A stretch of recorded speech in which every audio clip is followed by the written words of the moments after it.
Chapter 13. Valis V, the First Order Throne World. From the barren moon of Valis, colossal shards of black metal arced into the void, dwarfing the emerald immensity of the gas giant that loomed above them. The First Order had unleashed a monstrous fleet of star destroyers, their ravenous gaze sweeping across every corner of the galaxy. No colony, no space station, no mining outpost or lonely freighter would escape their scrutiny. They were hunting the scattered remnants of the Resistance, their sympathizers, and any whisper of the rebellion. Every rumor, every lead would be chased with a ruthless zeal. Each destroyer captain and admiral bore the weight of Supreme Leader Snoke's chilling decree. Absolute eradication of all who dared oppose the First Order's dominion.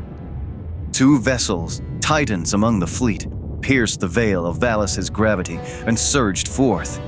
The Finalizer, a fearsome destroyer in its own right, and its monstrous companion, the Eclipse-class flagship, Impervious. The Leviathan dwarfed even the Finalizer, its bulk swelling into tiered levels that culminated in a towering command structure. Its bow, a razor-sharp wedge, extended far beyond the standard destroyer design, forming a vast vertical appendage, its trailing edge arching back to join the angular lines of the ship's colossal frame. Within its bridge, officers in crisp uniforms bustled about, their duties calling them to innumerable stations that hummed with life. At the helm stood Captain Moden Kennedy, a man marked by battle, his scars etched as deeply into his flesh as they were into his mind. A datapad flickered in his hand as he reviewed the flagship's arsenal with a comrade, until a bridge-comm chimed, an alert only reserved for command priority. The hololink revealed Peavy's image, assembled in fractured blue geometry across the Impervious's command platform. Captain Edrison Peavy. I trust your orientation is complete, Kennedy. It is. The crew may be new to this command, but they understand what is expected of them. Good. Just like you, the shipyard did not waste time making the Impervious ready for duty. No, they did not. We misjudged the enemy last time. Now it's time to restore our reputation. Well, now the command structure has been streamlined, I dare say we may finally see some results. Hesitation has already cost us, and it will not be paid twice. That's the kind of zeal this fleet needs, Kennedy. I'm told the Impervious responds well to decisive command, though a new platform will still have its initial service irregularities. Then it will behave, or it will be corrected. That's the captain I remember. I just wanted to make sure you were steady before your first jump. More than ever. Good. Don't let the scale of that ship convince you it's all about power. A display of power is the only thing that can keep the galaxy in line. What else would it be about, Peavy? Control. And what you do with it. A decision the late General never seemed to grasp. Perhaps we can now put that lesson to use. Yes. This galaxy is still infested with the rot of the Republic, and it must be cleansed by fire.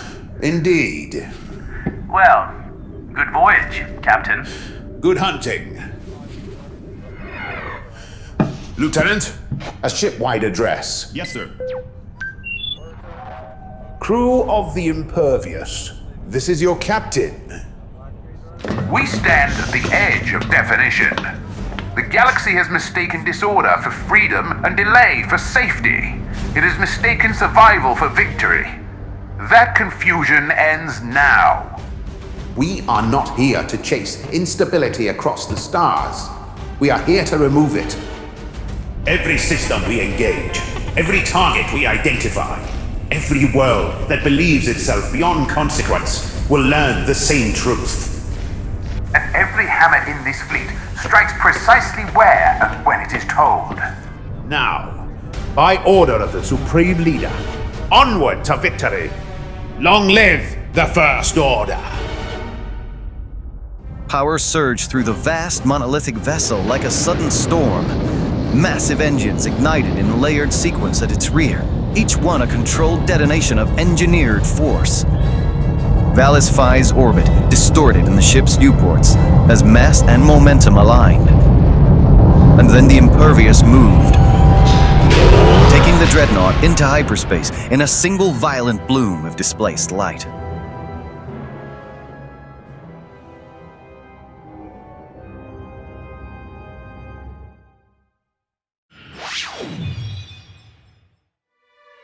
Pirate Star Destroyer, sovereign of free reign. The space battle beyond the ship's central conference chamber had subsided, leaving behind a tense and uneasy calm that clung to the void like a held breath. All fighters had docked, save for distant patrol craft that continued to circle the Republic cruisers in slow, watchful arcs.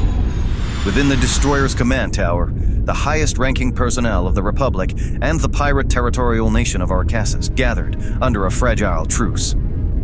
The meeting had been arranged by Maz Kanata, whose involvement alone ensured nothing about it would proceed predictably.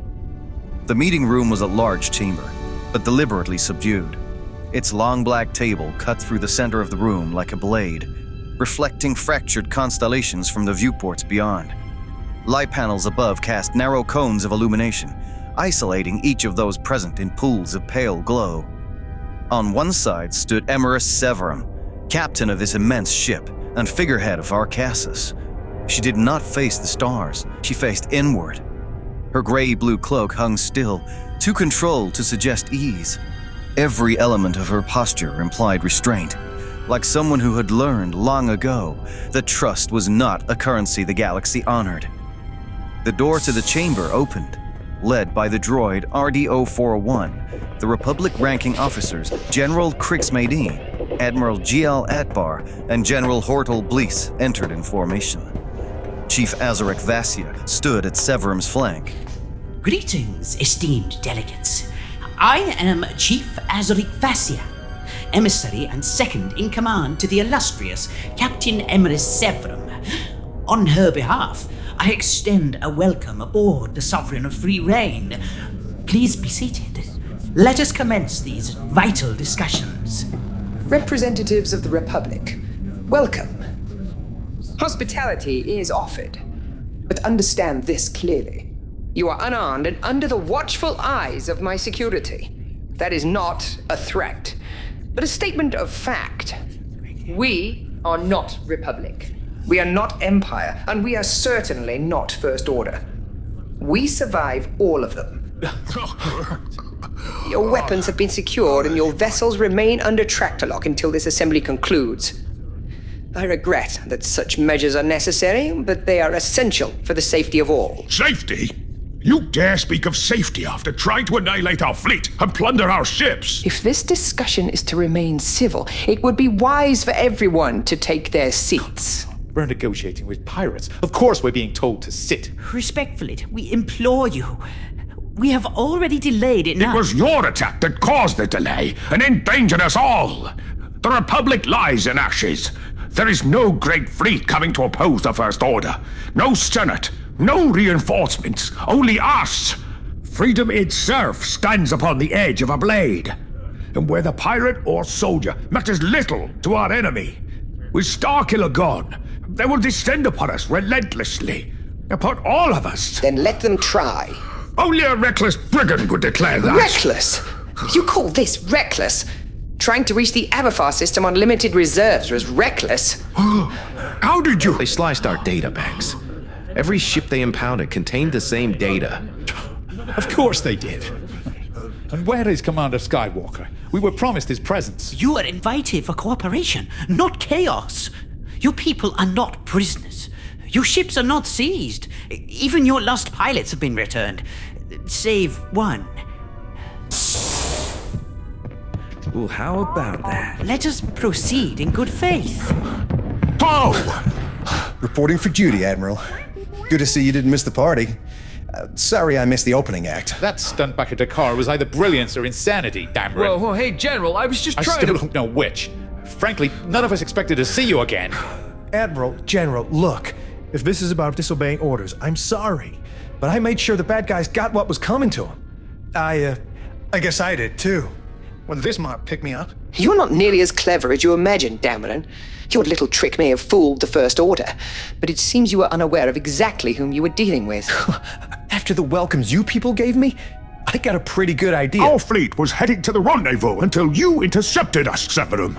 You chose this battle. You had no authority to fire upon us. It was your arrogance that led to losses on both sides. We've all expended ships and resources that we couldn't afford to lose. There are far worse threats out there than us, General. And your people are hardly equipped to deal with... Even less equipped now, thanks to you. And you dare wage war against us with classified Republic craft. I gotta say, Rissy, that's some impressive tech your people are packing. Now, where do pirates get that kind of hardware? Privateers. We know what you are. What hardware? Those new fighters. You're telling me you didn't see them? We scanned and analyzed them.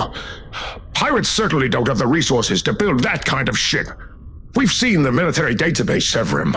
You're using stolen Republic craft. Not stolen! Those fighters rightfully belong to us. Salvager's rights, my dear Admiral. If it weren't for us, those ships would have been destroyed by the First Order. You don't know that. Just a minute. No, people, please! Let us not turn survival into accusation. Such trivial details can be addressed later. Now is the time for diplomacy. Consul Kanata has supplied materials, weapons, food, and information to both our peoples. No doubt we all owe her many favors. And today, I understand we may owe her another. I have never been one to revel in praise. But surely, we can all agree on this much. Further hostilities serve no one here. Remain calm. The fighting is over. For now, we listen. Now please, be seated. Let us not forget, Consul. The Resistance didn't initiate this conflict. It was Captain Severum's mercenary grant for supplies that put lives at risk. Survival of the fittest, Admiral. We Arquessans take what we need from this galaxy. Centuries of marginalization by self-proclaimed rulers cast us out to the fringes. But it only hardened us. We adapted, grew strong. It may have gone unheard for decades, but Arquessus demands recognition. A fact even your former allies can't ignore. But we did not... But we did not initiate this conflict. No. It was initiated long before you encountered us out here in the Wild Zones. We were cast to the edges of this galaxy by every so-called governing order that came before you. Republic, Empire, and now the First Order, who simply refined the practice with better uniforms. You're just savages rationalizing theft. I have to object to that statement. The galaxy has been unstable ever since the First Order began claiming territory and the Republic was disarmed. And yet you profit from that instability. Survival is not profit, it is correction. You're actually trying to justify what you did. It is reality. People, peace cannot enter a room where everyone is still choosing enemies. While we debate morals and philosophy, we avoid reaching a common ground. Consul, these people attempted to seize our vessels. Now you invite us onto this flagship under armed escort and call it diplomacy. Oh, why are we even here? Because each of you believes you know the other. You do not. You know only the story you have told yourselves. And what of Commander Skywalker? We were told he would be present. Indeed. I did not call this meeting for your benefit, and I did not call it for mine. When I was told the Jedi still lived, I assumed it was a lie, another relic used to manipulate desperate people. I have lived my entire life inside stories like that. Stories told by governments that outlive the truth. You avoid a question. I am answering it. I believe they no longer existed, the Jedi. I was wrong. And yet he is absent. Quite the contrary. And that is why you're still alive to ask questions. What kind of answer is that? It is the only one that matters. I did not agree to this meeting because I trust the Jedi, but because I do not trust what happens when people like him disappear from the galaxy. I have seen that outcome before. Nice philosophy. Doesn't exactly help us survive against the First Order. Nor does it resolve your previous actions against our fleet. Severum did not respond immediately. Something in her posture shifted, barely visible. Then the room changed. A single object, an untouched piece of fruit, lifted slowly from the metal bowl on the table. No one moved. Severum's eyes tracked it instantly. The fruit paused, then vanished into the shadows. A hooded figure stepped from the darkness. The chamber held its breath, and the cloaked man lowered his hood. The Force binds us all. Even conflict cannot sever that connection. It only obscures it. We are here for survival. And that must come first. The fruit rotated slowly above his palm, turning in perfect silence, then settled into his fingers like an invisible thread had been cut. Luke! Luke, by the stars! You really here? Time has not been kind to any of us, yet you're still standing. My lad, we've had little choice. Often we mistake endurance for strength, and you've shown both. I'm sorry I wasn't here. Oh, no doubt you had your reasons. Severum watched the reunion in silence. Something inside her tightened. Skywalker had become a ghost long before the First Order declared him one. A vanished Jedi, a broken legend, a name stained by rumors she had never quite believed, yet never been able to dismiss. And now he stood before her, alive, real. The certainty she'd built her life upon shifted beneath her feet, and she hated uncertainty. It had a habit of reopening wounds she'd spent years teaching herself to forget. Marveling at Luke's simple display of the Force, General Madine smiled and leaned back into his seat. Never gets old. Yeah, I heard the stories. I just didn't expect him to come walking in. The shadows revealed one final secret. A young woman came to Luke's side, and a quiet unease settled over the chamber as everyone reached the same realization. Luke and the girl had been there all along, and somehow no one had noticed. Severum regarded the young woman in silence. There was a gentleness to her that seemed almost impossible in a room filled with veterans of too many wars. Poe looked up and found her watching him. Neither smiled, but some instincts required no introduction. VIII! Rey's lips curved into a faint, wry smile. She held Poe's gaze for a heartbeat longer than necessary, until finally looking away and dropping to one knee beside the droid. Look at you. You've seen some action. Here, let's straighten this out again. What happened to you? We had a few disagreements with the locals. More like a war. Something like that. And what about you? You look a little worse for wear. Oh, no, my antenna's fine. Thanks. I'm Bray. Pleased to meet you. Yeah, I know. We almost met back on the car, but you had to. We did? Oh, well, so much has happened in the last day or so. What is this? Captain? Vassia? Clearly we're not resolving anything here. Luke, I heard word reached you about Solo. I'm aware. He tried to... He died a hero. I was there. I saw it all. Captain Solo died as he lived, defying the odds. And General Organa, her loss leaves a void no command can fill. Neither wasted the life they were given. That is rarer than a peaceful death. Well, they shouldn't have to die at all. My child, it is the greatest among us. Interesting. How the galaxy has a habit of turning its greatest people into stories. Jedi, generals, heroes. After enough years, no one remembers where the person ends and the legend begins. And yet, Skywalker, here you are. Luke did not respond. A faint, almost imperceptible motion passed through the room as Severum's words settled. He stepped forward and broke the fruit in his hand, offering half to Rey.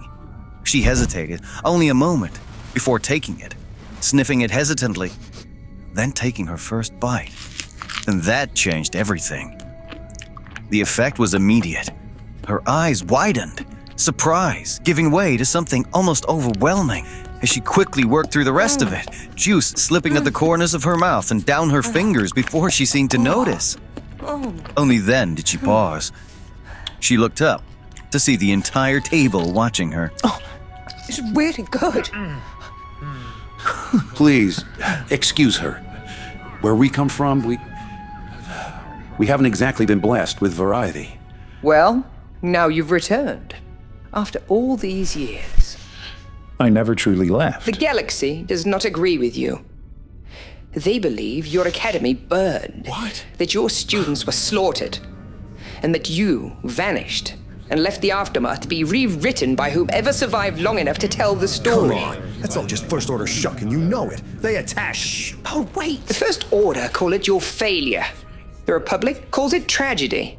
The ancient peoples of this galaxy call it proof that eventually religious orders are all destined to implode. And the Jedi were no different. So I'll ask you directly, Skywalker. What exactly happened at your Praxeum? I failed. I saw darkness in someone I trusted. I reacted too late. Ben, my nephew, fell. And with him, others followed. The Academy was destroyed in the aftermath. And then Snoke made his final move. Through Ben, through all of it. He took what remained and turned it into a weapon and made sure the galaxy only ever heard one version of what happened. Then the First Order lied? You would expect truth from the mouths of tyrants? A long silence followed, and in that silence, Severum recalculated something fundamental. Her thoughts did not show in her face, but they tightened behind her eyes. She glanced at Maz. The small, amber-skinned being adjusted the focus of her eye lenses, studying Luke as if checking that he was an actual solid being and not a hologram. Maz glanced back at Severum and slowly nodded again with assurance. Luke leaned against the edge of the long table, weighed down by a memory too long denied its voice. Snoke was the cause of it all. An enigma no one truly believed existed for decades. We were few in number, but he saw the Jedi as the greatest threat to what he was building. So he found a way to remove us from the equation. He believed we were gone, that I was gone. Then he turned on the Republic, and after years of preparation, he erased it. Snoke, what is he? Not the being you know. Wait, what does she know? You've seen him. Only rumors from the HoloNet and what I saw in the cave. Cave? What cave? Not now. But it might be... Not now.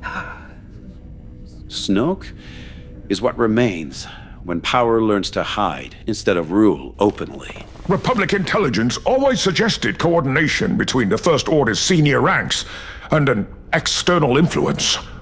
It was clear there was some entity operating behind General Hux and the Knights of Ren. Yes, but never confirmed. We could never tell if it was true intel or just misinformation deliberately planted. General Blease is right, Jel.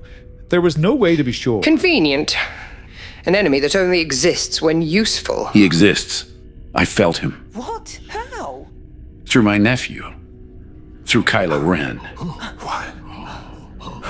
He connects through others. Through pain, through fear, through choice. He doesn't seek to conquer, but corrupt. I saw it firsthand. Well, it seems misinformation is rife in this galaxy. Word has it, your academy fell because you failed them. They say you ran. They say there was nothing left but ashes, and a man too afraid to face the consequences of his actions. And what do you believe? The First Order turned that story into doctrine. Every governor, every academy, every occupied world teaches the same account. Not that their agents destroyed the Praxeum, but that those children die by your own hand. If you hand. truly believed that, you wouldn't have requested my presence, Captain. What? What did she say? Shh, listen. But stories are easy to manufacture. Then why are we here, Captain? A fair question. Casting unfounded accusations on Commander Skywalker's past is hardly resolving anything. I beg to differ, Admiral. One moment you're stripping hardware from our vessels and preparing to leave us stranded. The next you're offering negotiations. What is it you want, Severum? What changed? When Maz contacted me, she showed me a transmission. I expected a trick, a recording, some relic being paraded around to manipulate desperate people. The galaxy is full of ghosts pretending to be saviors. But then I saw him. For decades, the galaxy had insisted the Jedi were gone. Dead. Finished. And I wanted that to be true. Wanted? Because if they weren't, then perhaps everything else I'd been told was also a lie. There was a Jedi once, long before Skywalker, long before any of this.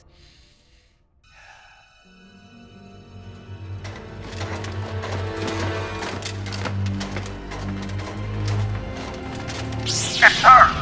Lethal force is authorized. Take her down. There need be no bloodshed here today. Leave here, now. Get back. Drop your weapons. We found her. Capture the others. Incinerators. Clear the building. Open fire. Dartmouth! Take your sister! Get out of here! Run for the silos! We won't leave you! It's the Empire! I have to help stop them! We'll be right behind you, I promise! Listen to me. Father loves you, Emeriss. So does Gramana. Dartmouth, take her. Go! Emeriss, come on!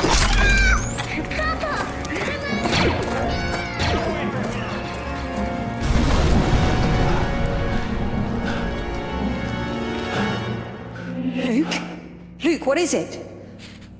You were just a child. I was told she died because the Empire feared what she represented. I spent every day of my life since convincing myself it didn't matter. But when I saw the impossible, the last Jedi, standing alive before me... Emeriss. Your relative. She was a Jedi. She returned to protect your family after the Purge. She knew the Empire would come for them. You watched her die. You watched your father die trying to protect her. Severum froze. In that moment, words existed somewhere beyond her reach, and the silence became suffocating. Luke felt tears threatening his eyes. Not his own grief, hers. Decades of it, locked away, buried beneath ambition, piracy, power, independence, suspicion. Layer upon layer, built atop a wound that had never healed. You spent your entire life running from governments because every government you ever knew failed you. The Republic, the Empire, every authority that claimed to bring order. None of them came when your family needed them. I was barely 3 years old. I remember everything. She was in hiding for years, disguised as a lowly stall porter. The sister of my own grandmother. A great peacekeeper and strong warrior, but not strong enough. My brother and I, we buried her. We buried them both. Rey felt it too, but kept her silence. Luke said nothing. Neither did Poe, Vassia, or Akbar. There was nothing left to argue. Only understanding, only grief. And for the first time since entering the chamber, Emeriss Severum no longer looked like the leader of a nation. She looked like the child who'd survived. Everybody down! Before Severum could answer, the air cracked. The fruit bowl flew from the table and shattered beside her head, colliding with a crimson blaster bolt an instant before it found its mark. The meeting exploded into motion. In the confusion, one figure remained perfectly still. One of Severum's guards stood near the exit, blaster raised, smoke curling from the barrel. Luke reacted immediately. His hand rose. The tall figure's weapon jerked sideways as the Force seized it, wrenching it from their grip. But it was too late. 2 more bolts flashed from the muzzle before it tore free. General Blease moved without hesitation. He threw himself between the shots and the Resistance leaders. The first blast struck his chest. The second hit a heartbeat later. Blease collapsed heavily across the table's edge before crashing to the deck. The assassin was already reaching beneath their armor. A second blaster appeared. BD-8 shrieked and launched his grappling cable. The line wrapped around the weapon and ripped it from the attacker's grasp, sending it spinning across the room. For a moment, it seemed enough. Then, a weak-way guard slammed into the attacker from the side, driving both of them into the ornamental foliage by the doorway. Plants and shattered containers burst outward as they crashed through the greenery. They landed in a heap. A flash of crimson light erupted from between them, and the weak-way guard convulsed violently. Electricity engulfed him, and his body convulsed before he was hurled aside. He struck the deck, motionless, as the masked figure rose with a deliberate calm. Severum's droid and her last remaining guard opened fire. Bolt after bolt hammered into the assassin's chest, only to be reflected harmlessly. The killer paid them no attention. One hand drifted to their belt and drew forth a polished metal sphere.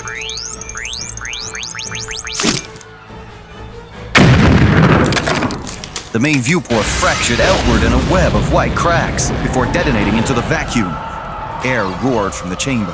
Furniture, debris, and bodies lurched violently toward the breach as the room transformed into a hurricane of shattered transparent steel and twisting metal. Poe reacted before the thought could catch up with him.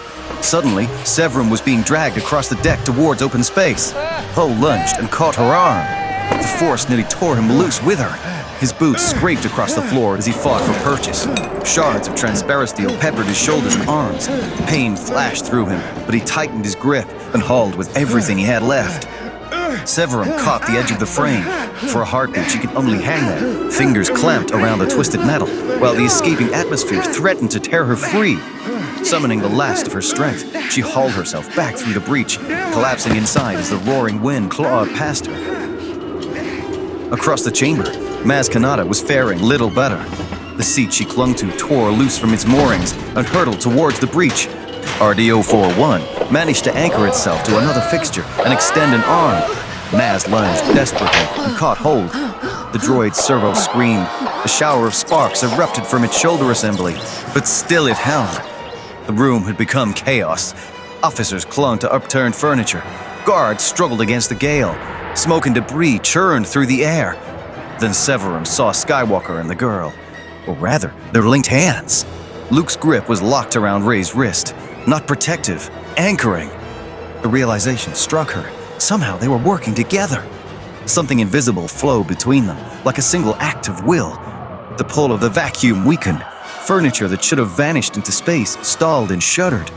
Debris hung suspended for impossible fractions of a second. Luke's face tightened with effort.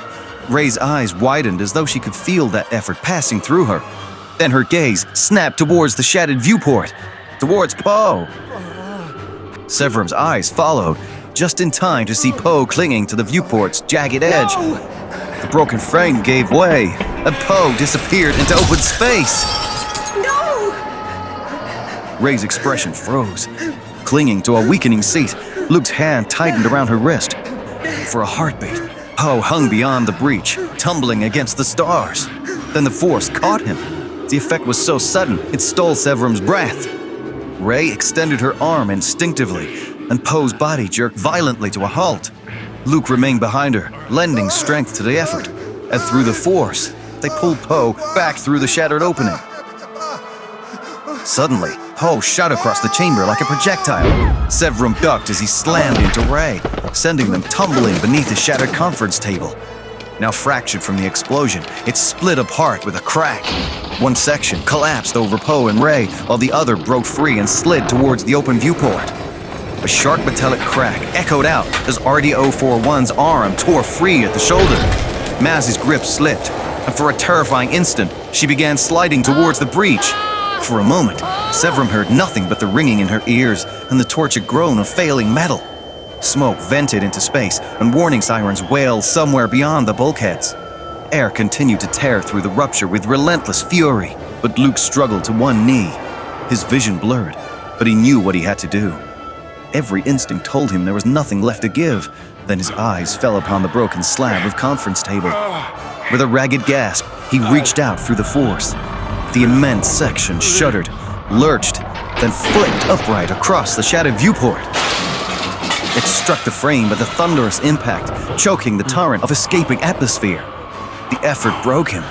Luke collapsed heavily to the deck, his arm falling limp as the last whisper of the Force answered him no more. Ignoring the pain flaring across her scorched skin, Severum hurled herself towards an emergency access panel. Her elbows smashed through the casing, exposing a nest of sparking circuitry. Her hands moved on instinct. With skills born from years of shipboard survival, engineering, and emergency drills, she severed 2 wires and twisted them into one. The response was immediate. Heavy blast shutters thundered down from hidden recesses, sealing the viewport behind a wall of armored durasteel. No longer held in place, the remnants of the table fell back to the deck with a crash, leaving only the groan of stressed metal and the ragged breathing of the survivors. Across the wreckage, Vassia emerged from beneath a collapsed section of ceiling. Relief crossed his face, then horror. Captain! You're wounded! Cameron! He saved me. Cole. Where's Cole? Gone! He must have vanished in the chaos. No. Impossible. The doors were locked. How did he escape? He threw the detonator. That's suicide. Unless he fled and activated the locks behind him. Traitor. I knew him. I trusted him. Lock down the ship. Every deck. Every corridor. Nobody leaves. Security. Code lack. Threat critical. Seal all exits in the command tower. Locate Cole Tuzert. And apprehend immediately. Non-lethal force. Captain Severum, we must pursue the assassin. Not another step, RD. You belong in a repair bay. The sentiment is mutual, Captain. Careful, Captain. Your injuries. They could wait. The door access panel. Dead. These doors are sealed. Just as I thought. Captain! Skywalk. We have injured here. If we don't get help... The thought had occurred. Damn it. Broken. Vassia. Captain, security will be here any moment with a medical team. Good. Now someone tell them how to get in. This would be a lot easier if I had my lightsaber. Emeriss, perhaps if your security protocols weren't so... Maz, I don't want to hear it. Right now, we need Here. I thought you could use this. My utility arm. Allow me. It's the least I can do. Good thing you saved it. If not for this, I'd be floating out there with the rest of the debris. Do you always have these tools with you? If I declared them, you'd probably just confiscate them. All right, try it. A rudimentary connection, but it will suffice. Stand aside, Captain. Work fast, RD. There is extensive damage, Captain. Definite signs of sabotage. Maybe I can help. Luke placed a hand against the blast doors. The mechanisms within groaned, and metal protested. For a long moment, nothing happened. Then the doors shifted, only slightly, but enough. The effort clearly cost him more than he wished anyone to see. Get these doors open. Right away, sir. Crew, get up here. Power restored. Go, go, go! Get in here. Captain, we're taking you to medbay. Later. Is the ship locked down? We have to... Easy, Captain. Your injuries may be worse than you estimate. I'm fine. Help the others. Vassia. Yes, Captain. Find Cole Tuzert. I want him in an isolation cell within the hour. Of course. This room was a trash pile. These panels were torn from the ceiling. Admiral! Admiral, are you all right? Listen, try not to move. There are people trapped. Hold on. Help's arrived. Medic, over here. The others! Are they... Sir, please remain still. You have suffered a critical trauma. There are others. Over there, check the general. Get him on the garden. No! Not me! Help him! You treat him. As you wish, sir. Both of you, I'll need your help. Come on. Try to relax. This will help the pain.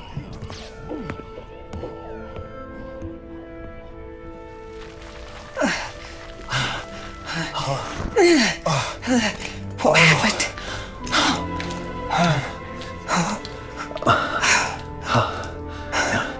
You know, we can't lay here like this all day. Oh! I'm sorry. We didn't mean to. Ow! Did the room cave in? You hurt. We gotta get this thing off us. Your hand. It's bleeding. Here, let me. Oh, I'm sorry. I didn't mean to. Maybe use the force next time. That's a nasty piece of debris. Here. This should work. There. Tight enough to keep out sand. Ray! Luke! I knew you'd be all right. That... back there. How did we do all Look, that? there's no time to explain. But we used the force to... Ray, this isn't over. There's still people to help. But what about you? You're... I'm fine. But he's not. Another patient. Please present your injury. Look, it's not that bad. Hold still. Easy. He'll survive. Ray, you saved my life. You're welcome, sir. It's my duty. Oh, not you. But it wasn't just me. It was... Ray, let me take a look at you.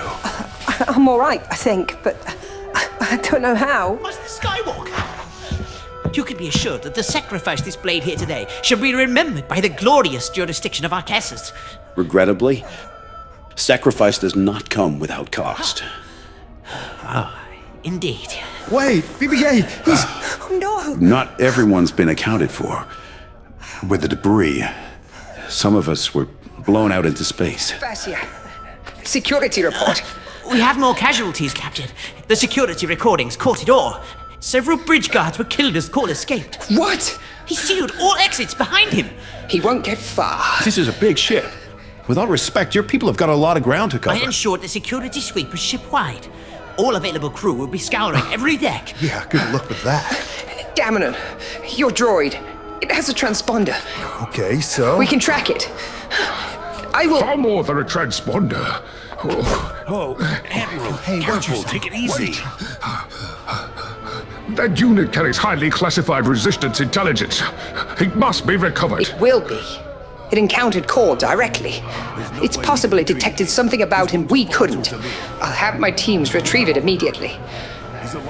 Commander Dameron, I owe you my life. You've earned a debt from Arcassus. You all have. Your needs will be met, I assure you. We have to get to medic. The General. With me. Ready? Follow me. Alive. This patient has priority. For now. He shielded me from the worst of the blast. Oh my... General Blease was not so fortunate. So what happened? We need to find this carting scum. Easy, Poe. Don't let your anger get the better of you. This is my responsibility. It was one of my trusted crew who did this. That individual witnessed everything discussed in this room. If that information reaches the First Order... Captain! Emeriss! Medic! What are you thinking? Captain is not ready for duty. I don't understand it. Cole's no traitor. Why did he do this? Whoever they are, they'll know how to avoid conventional searches. That's what I was thinking. Captain, we may be able to find them faster. Right. Then we hunt. You're going nowhere, you old... Save it, Maz. This is personal. You damn right it is. Count me in. Come on. Lean on me. I demand answers. Careful. Severum, you should sit this out. Lead us to us. Emeriss, listen to reason. You're a liability. Very well. But I want this carrion in chains. All right, time to go to work. Ray, Poe, you're with me. The armory's our first stop. All right, let's get it on.